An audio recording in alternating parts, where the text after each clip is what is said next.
안녕하세요. 예, 이번 시간에는 얼음공장님을 모셨습니다. 안녕하세요. 저는 유튜브에서 얼음공장 유튜브 채널을 운영하고 있는 얼음공장 함태식이라고 합니다. 부동산도 영역이 굉장히 넓잖아요. 넓죠. 그럼 그 중에서 어떤 거를 많이 하세요? 지금은 다 손대죠. 뭐 종류가 너무나 많아서 모든 걸 다 손댄다고 할 수는 없지만 그래도 제일 쉬운 것부터 시작을 해서 사람들이 거의 제일 꺼리는 것까지 했던 것 같아요.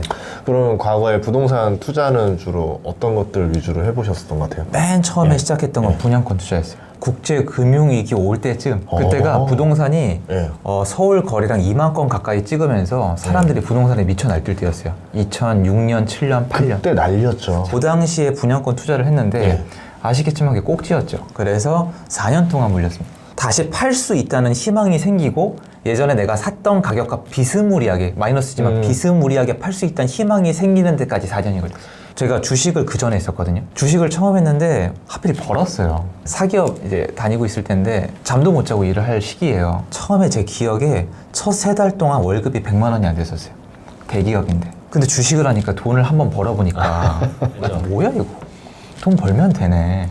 그래서 끌어왔어요. 근데 당연히 그때부터 이제 멘탈 컨트롤이 안 되니까 아무거나 사게 되잖아요. 그러서면서 회사 생활이 망가지기 시작했어요. 내가 지금 월급이 아니라 거의 잘못하면 연봉 가까이 날아가게 생겼는데 오늘 근무가 중요한 게 아니잖아요. 그래서 주식을 정리를 했어요. 그리고 주식은 내 그릇으로 소화할 수 있는 게 아니라고 받아들였어요. 그리고 부동산은 손을 냈거든요. 근데 또 망한 거예요. 근데 어쩔 수 없이 4년, 5년 버티니까 얘가 다시 반등을 하는 거예요. 그래서 얘가 희망이 있나? 라는 생각을 가지고 제가 이 분양권을 왜 실패했는지 분석을 해봤어요. 왜 실패를 했냐? 일단 일자리가 없고 일자리로 가는 대중교통이 없고 그리고 서울 인근이란 이유로 이 뭔가 가격에 기준점이 없이 분양가가 비쌌어요.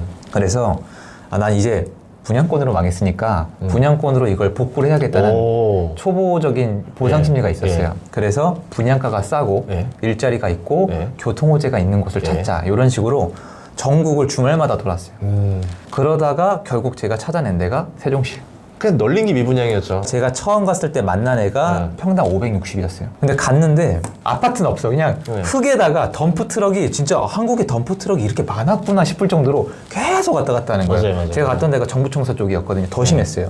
분양권으로 한 번 되었지만 이게 시간이 지나면 회복한다는 거 그리고 뭐가 중요한지에 대해서 어느 정도 공부는 돼 있었고 무엇보다 직장 생활이 너무 힘드니까 속된 말로 더 못 해먹겠는 거예요. 이대로 가다 죽을 것 같은 거예요. 탈출은 해야 되겠고 주식 안 되는 거 인정했죠.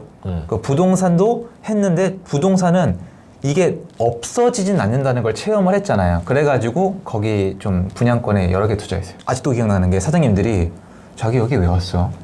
괜찮겠어? 나 책임 못 져. 이런 식으로 얘기를 하시는 거예요. 그런 분위기였거든요. 그리고 투자하고 아무 생각 없이 있는데 정치적으로 되게 큰 사건이 있었어요. 탄핵. 그리고 나서 전화가 오기 시작하는 거예요. 팔라고. 그래서 난 겪어보지 못했던 건데 안 팔아요 했는데 일주일 있다 전화 왔는데 몇천이 더 올라간 거예요. 또 팔래요. 그래서 그런 식으로 하면서 이거 부동산 이거 해도 되겠다라는 생각이 들면서 경매 공부를 하기 시작을 했어요. 싼 거. 왜냐면 제가 예전 첫 분양권 때 힘들었던 이유가 전 재산을 다 넣었거든요. 돈이 얼마 없었으니까 주식으로 날려먹었잖아요. 근데 싼 거는 좀 제가 심리적으로 할 만한 거예요. 그래서 경매를 통해서 조그만 걸 모아가면 되겠다라는 생각을 했고 거기서 한 단계 더 들어가 보니까 그때 이제 전세란 게 있잖아요. 부동산은. 왜냐면 제 분양권이 처음에 힘들었을 때 분양권이 준공이 되니까 전세가가 아파트 가격의 30%였어요. 그러니까 아파트가 만약에 분양가가 4억이면은 전세가가 1억 2천인 거예요. 근데 이 전세가도 오르더라고요. 그래서 어떤 곳은 경매 공부를 하는데 낙찰가보다 전세가가 비싼 거예요. 그럼 되게 이상한 구조가 나오는데 아파트를 샀는데 내 돈이 나중에 안 들어가는 거예요.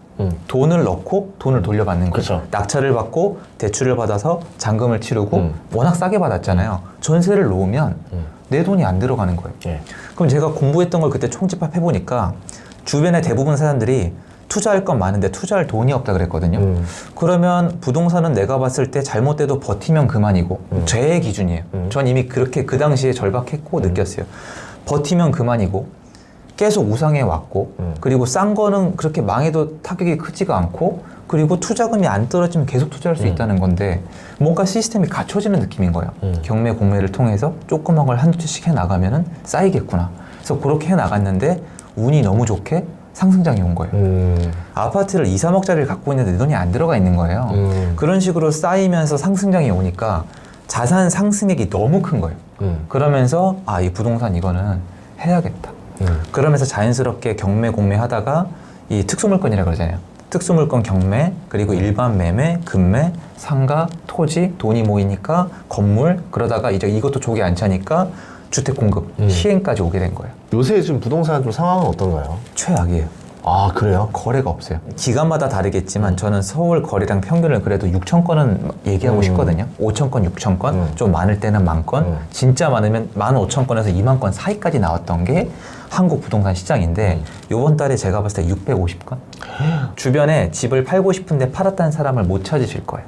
와. 2월 달에 813건이가 나왔고 이번에 7월 달에 650건이에요. 역대급이구나. IMF 때보다 더 적어요. 국제금융위기 때보다 더 적어요. 이 이하로 내려갈 수 있는지도 전문가들이 얘기를 못 할 거예요. 그러면 이유가 있을 거 아니에요? 이렇게 내려가는 데는. 거래를 못 하게 해놨어요. 부동산의 거래의 주축은 3개가 있어요. 첫 번째, 무주택자. 즉 세입자거나 집이 없거나 부모님과 같이 사시는 분들. 두 번째, 옮겨 타기. 내 집을 팔고 더 좋은 집으로 옮겨 타는 사람. 세 번째, 투기꾼 다주택자. 이게 편하게 말씀하시는 거예요. 이 세 부류가 있는데 이 세 사람이 집을 사야 되는데 쪼개볼까요? 일단 무주택자. 대출 규제에 있어서 가장 공포심을 느끼고 집을 안 사고 분위기가 전환됐을 때 공포심을 제일 크게 느끼는 분들이 무주택자예요. 신혼부부들. 그래서 지금 보시면은 깡통 전세, 전세 사기란 얘기가 많이 나오잖아요. 최가 엄청 나와요. 왜냐면 결혼을 해야 되겠는데 집을 살 분위기도 안 되고 대출도 안 나오고 가격이 너무 비싸. 그럼 이분들이 선택할 수 있는 건 전세. 전세인데 소장님 전세도 전세 대출을 또 막았어요. 그러니까 내가 원래 살고 싶었던 좋은 아파트 전세는 이제 안 돼. 거긴 월세로 가야 되는데 거기 월세는 내 월급으로 감당이 안 돼. 그쵸. 신혼부부들은 공통적으로 월급을 아끼려는 성향이 있어요. 왜냐면 그걸로 내 꿈을 이뤄 나갈 거니까. 그러다 보니까 신축 빌라로 다 몰리고 있기 때문에 아이고.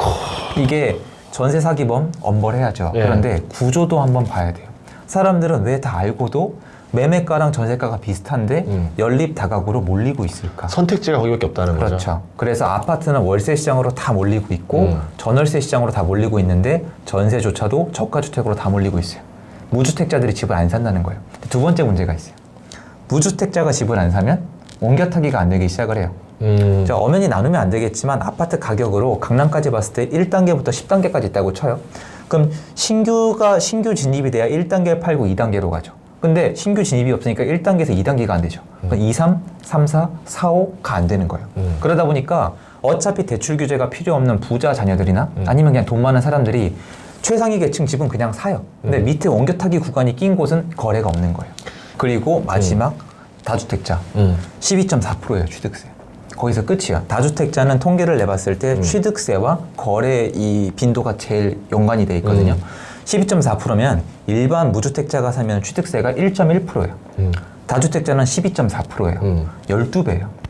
전 세계에서 이런 징벌적 세금은 없어요. 자, 그런데 12.4%를 내고 샀다고 쳐요. 얘가 약간 시가닥한 사람이어서 종부세 나와요. 법인으로 샀어요. 종부세가 6%인데 가산세 20% 붙거든요. 농특세. 그럼 7.2%예요. 여기서 끝이냐? 양도세. 양도세 중과 유예가 되고 있지만 내년 5월에 끝이에요. 그러면 안 팔려서 가지고 있으면 종부세 때려 맞고 시세가 안 오른다 하더라도 취득세에서 뜯겼으니까 이미 마이너스고 다주택자 못 사는 거예요. 무주택자 못 사. 옮겨 타기 안 돼. 다주택자 못 사. 당연히 거래량이 제로가 나오는 겁니다. 근데 제가 더 포인트로 보고 있는 건 뭐냐면 가격이에요. 뭐냐면 주식시장은 상승하든 하락하든 거래가 있잖아요. 네. 그러니까 그대로 시세가 어떻게 눈에 보인단 말이에요. 그쵸. 무슨 말이냐면 지금 이 호가창에 있는 가격이 내가 살 수 있는 가격이자 팔 수 있는 가격이죠. 부동산 시장은 지금 그것도 안 돼요. 어디 가서 실거래가가 갑자기 5억이 떨어졌대요. 그럼 내가 가서 사장님 이 가격에 집을 주세요 하면 있냐는 거예요. 여러분 지금 서울 아파트 거래량 중에 그 없는 650건 중에 직거래가 몇 건이나 되는지 아세요? 직거래 7분의 1이에요. 근데 직거래를 왜 할까요? 아는 사람끼리 돌린 거예요? 아무도 알 수가 없어요. 근데 제가 예를 들어서 아파트가 10억짜리가 있어요. 아파트가 10억짜리가 있는데 얘를 9억에 파는데 9억에 팔기 위해서 수수료 아까워서 직거래를 할까요? 저는 지금 가격 하락이 가짜라는 뜻이 아니라 시장이 왜곡되고 있다는 거예요. 직거래는 여러분 원래 있어 왔어요. 물론 이번 정부의 세금이 강화되면서 늘어난 건 맞는데 이런 거예요. 부동산 시장에 만약에 거래가 1000건이에요. 근데 특수거래가 100건이에요. 그러면 티가 안 나요. 10분의 1이잖아요. 근데 전체 거래가 10건밖에 안 돼요. 근데 그 중에 5건이 특수 거래야. 그러면 특수 거래가 시세를 만들어가는 거예요. 그러니까 이게 지금 이것도 생각을 해야 돼요. 그리고 아파트는 1몰 1가지여서 가격이 다 달라요. 한강이 보이는 거, 아니면 지하철 가까이 있는 그쵸? 거, 아니면 바로 앞에 어떤 혐오시설이 있는 가격은 달라요. 그래서 가격이 다 다른데 지금 우리는 하락 거래에 굉장히 집중을 하고 있단 말이에요. 그런 식으로 돼요. 거래는 없으면서 하락 거래들이 시세를 만들어가고 있는 지금 시장이에요. 그러니까 최저가가 자꾸 이슈가 되는 시장이다. 그러니까 어쨌건 시장은 안 좋고 가격도 하락하고 있고 이 분위기에 멘탈이 나가서 던지는 분도 나가요. 그쵸. 왜냐면 양도세 중과 유예 매물에 대해서 다주택자는 던지는 초이스가 가능해요. 무주택자는 던지는 게 불가능해요. 1가구 1주택자는 못 던져요. 던지는 사람은 딱 두 종류예요. 양도세 중과 유예 기간에 낀 다주택자, 그리고 일시적 1가구 2주택. 일시적 1가구 2주택은 던진다는 표현은 좀 애매한 게 내가 이 기간이 지나면 비과세를 못 받으니까 내 혜택을 유지하기 위해서 파는 거잖아요. 근데 가격이 던지는 가격으로 보이고 이 분위기에 편승해서 다주택자 중에서 양도세 중과 유예 기간에 던지는 분이 합류하고 있어요. 그 정도로 지금 공포 분위기가 심해요. 그래서 하락하는 단지가 많이 나오고 있는데 강남 3구 아니면 용산 아니면 영등포를 보면은 심지어 신고가도 꽤 있고 상승거래도 꽤 있어요. 그러니까 지금 이 거래량에서 굉장히 설명이 어려운 시장이 펼쳐지는 거예요. 거래량만 놓고 설명을 하면 IMF 때보다 거래량이 적으니까 그때 집이 반토막 3분의 1 토막이 났으니까 그 정도 하락을 보여줘야 돼요. 그러니까 지금 사람들이 공포심을 느끼는 원인이 뭐냐면 시장은 여러분 시장만 놓고 봤을 때 IMF 때랑 시장 분위기가 비슷한 거예요. 그러니까 우리 경제 분위기는 다르지만 부동산 시장, 거래 마켓은 그런 분위기라고요. 그럼 사람들이 버텨내겠어요? 그럼 멘탈이 나가버리니까 그런 분도 나오고 있어서 시장은 여러 가지 이벤트가 이루어지고 있어요. 그래서 시장은 지금 침체가 돼 있고 가격은 하락하는 모습을 보이고 있어요. 부동산 시장의 핵심 포인트는 수급이에요. 예. 이쪽 시장에 있어 보시면 아실 거예요. 수급이 얼마나 무서운지. 그럼요. 진짜 말도 안 돼. 진짜 한순간에 가격이 폭등할 수도 있고 주저앉을 수도 있고 제로가 될 수도 있어요. 그럼 수급을 통해서 수요가 더 많으면 돈을 잘 버는 거고 공급이 더 많으면 실적이 안 좋은 거라고 쳐봐요. 그럼 지금 서울은 수급이 안 맞아요. 일단 올해 내년에 공급량이 너무 작고 여태까지 부족했기 때문에 3기 신도시 왜 만들겠어요, 여러분? 막 발굴해서 왜 짓는다고 하겠어요. 그리고 여러분이 집이 남아들면은 매매가가 문제가 아니라 전세가가 폭락을 해요. 제가 신도시를 투자해봐서 알아요. 그런데 서울은 빈집이 없어요. 여러분이 서울에 집 보러 갔을 때 생각을 해봐요. 미국이나 유럽은 집 보러 가면은 비어 있어요. 한국은 가면 살고 있어요. 실례합니다. 잠깐 보고 늦은 시간에 그렇잖아요. 네. 그러니까 이게 어큐펀시라 그래가지고 공실률, 자연 공실률도 안 채워지는 게 한국 시장이에요. 이게 공실률이 5% 10%가 넘어도 문제가 없단 말이에요. 근데 한국은 집이 굉장히 부족한데 앞으로 공급이 한동안 부족하다면 기업으로 따지면 실적이 좋은 거예요. 근데 한국은 정치랑 부동산이 연관이 있잖아요, 여러분. 미국은 제가 알기로는 부동산보다 주식이 훨씬 더 중요해요. 이 11월 달 중간선거 지나고 나면은 당연히 신경을 써야 된단 말이에요. 왜냐면 공화당이 거기 파고들 거 아니에요. 그쵸. 트럼프의 테마잖아요. 네. 중산층을 다시 살리겠다.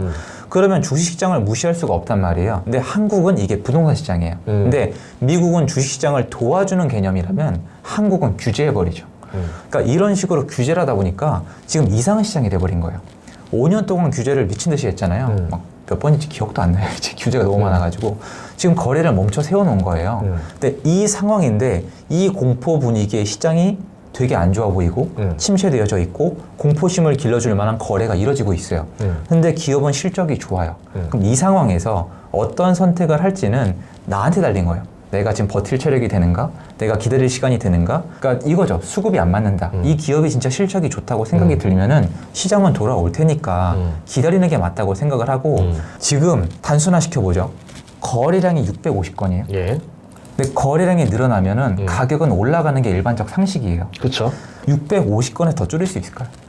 전 어렵다고 봐요. 부동산은 선택이거든요. 매매를 하든 전세를 가든 월세를 가든 뭐나 하나 하면 되는데 월세로 다 내몰리고 있는데 사람들한테 물어보세요. 너 월세 좋아하냐고. 그러면 이제 월세도 감당하기가 굉장히 빡세지는 수준까지 오지 않을까요? 근데 이게 문제예요. 그 월세를 사람들이 언제까지 버티냐를 아무도 몰라요. 이게 개인의 어떤 심리 수요잖아요. 수요는 못 맞춘단 말이에요. 왜냐면 사람들이 월세를 일단 버티기 싫어하는 건 맞는데 사람들이 월세를 탈출하면 전세로 매매가 남잖아요. 근데 지금 전세랑 매매 시장이 만만치가 않잖아요. 만만해지지 않은 이 공포심이 조성되어 있는 시장에서 전세나 매매를 선택하기 위해서 월세가 어느 정도까지 올라가야 옮겨 탈지는 아무도 몰라요. 제가 8월 달에 전 사람들이 막 전세대란 얘기했는데 그거 자세히 보시면 전세대란 얘기도 미디어에서 얘기했고 전세대란 틀렸다는 얘기도 미디어에서 얘기하더라고요. 8월 달 이후로 갱신권을 쓸 수 없는 사람들이 월세와 전세와 매매 중에 뭘 선택하는지에 따라서 그 시장의 과열 속도에 따라서 옮겨 붙는 속도가 다를 거라고 했지 전세 가격이 폭등하기에는 지난 2년 동안 전세가 말도 안 되게 폭등했다고 말씀을 드렸거든요. 이렇다시피 사람들이 나중에 어떤 심리로 어떤 수요가 돼서 어느 쪽으로 갈지는 지켜봐야 되는데 어쨌건 집은 필요하고 갱신권 만료하는 사람은 국힘당이 그때 발표를 했는데 8, 9, 10, 11, 12 5개월 동안 15,000세대 나와요. 근데 10월 달부터 심해지거든요. 그럼 지켜봐야 되는 거예요. 올해 말이랑 내년 상반기를. 근데 저는 올해 하반기에 시그널이 나오지 않을까. 왜냐면